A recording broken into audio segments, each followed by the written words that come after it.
House price forecast. Here's what the media's missed. Now, you've probably seen this headline saying that the Reserve Bank thinks that house prices are going to fall 20%. And the central bank has released new forecasts showing what they think house prices are going to do. And while the Reserve Bank has said that they are forecasting a 20% drop from the top of the market to the bottom, there are three key points that the media has missed. So in today's video, we're going to cover what those current predictions are and then how to figure out when the right time to buy is. Every 3 months, the Reserve Bank Governor Adrian Orr releases a monetary policy statement. Now, this gives an update on the New Zealand economy. And as well as a big long document, they also release a spreadsheet with new data and forecasts, which us data nerds get to rummage through. So it's very normal to get new house price predictions every 3 months from the Reserve Bank. We got them last quarter, we got them this quarter, and expect to see new headlines in the media about their future predictions in another 3 months. Now, here's their old forecast from 3 months ago, and here's their new one. Now, what's interesting is even after the anticipated drop in prices, they'll still be 22% above where they were pre-COVID before they start to climb again. And if you look at the long-term 10-year average from 2015 through to the end of the 2025 forecast, the market will still have increased on average by 6% a year. Now, that's the equivalent of the property market doubling every 12 years or so. Now, let's zoom in and take a closer look at the forecast to see those three key points that the media have missed. Firstly, house prices have fallen faster than the bank originally predicted. So the bank now thinks that prices will bottom out 6 months earlier than initially thought. So if you're waiting for prices to bottom out, get your skates on. You don't have as much time as you initially thought.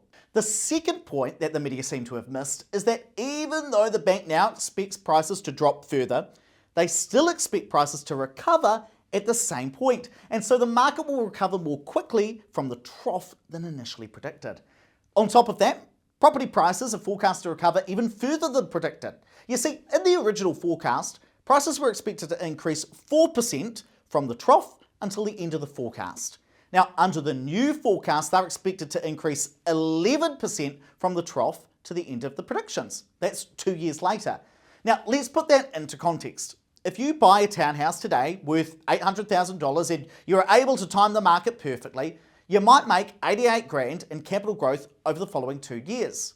So there are 3 points the media have missed. The trough is going to come sooner than predicted, prices are expected to recover faster than what we thought 3 months ago, and prices are expected to recover even further. Now, bear in mind, I'm not saying there's not going to be a further drop. I mean, 3 months ago, the bank had prices dropping 11 to 15% from peak to trough. 3 months later today, it is true that the current forecast is a 16 to 20% drop peak to trough. My point is that this drop creates opportunities. So if the current drops create opportunity, when's the right time to buy? It's important to say that there is a lot of uncertainty around the Reserve Bank's predictions. In fact, at the most recent press conference, here's what the Reserve Bank Governor had to say. We remain equally as competent as we always have at projecting house prices. We can tell you where they are relative to something that we are confident around, our sustainable measure, and then we're observing it like the rest of you. In other words, no one can tell you the exact point where the bottom of the market is going to be. This is just a best guess. So if property prices keep falling at their current rate, we could hit the bottom of the market much sooner, or we could hit it a little bit later than the projection currently shows. My key message is the projection is not written in stone. I mean, this month the Reserve Bank brought that trough forward 6 months.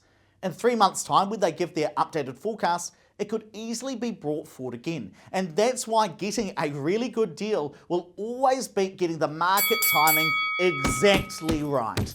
Because you can control whether you get a good deal, you can't control the exact timing of the market. In many cases, you won't even know it when you see it. So the right time to buy is when you can get a good deal, and that was my message when I was recently on TV3's The Project talking about the current market. Ed, everyone wants to know, does this make it a good time to buy a house? I think now is definitely a good time to buy a house. Better than when we were all piling in and when house prices were going up. I'll tell you the reason why. First of all, there's a lot more stock on the market, a lot more choice for first home buyers. And even though we haven't hit the technical bottom of the market yet, it's still a good time to buy since prices are down around 10% already. The next good time to buy is when the bank is willing to give you the money to do so, because getting money from the bank is getting progressively harder. Now, even if you think, I was going to wait, take advantage of the trough. If you're on the borderline of being able to borrow and get the money from the bank or not, there is a chance that the bank will make you wait more and that you might miss the opportunity, because by the time the trough gets there, who's to say that the bank's servicing criteria or lending criteria haven't tightened even further? So it's all very well trying to time the market perfectly, but you've also got to be able to get the money, the bank finance, to take advantage of that opportunity. Now, again, let me be clear. My message is not buy now, buy now, buy now, even though I do think it's a good time to be buying. My message to you is to take action when you get a good deal presented to you, because there are opportunities out there. And that's why you want to stay engaged with the property market. And a really good way to do that is to subscribe to our YouTube channel, because we release new videos every Monday and Wednesday to help you become a more successful property investor.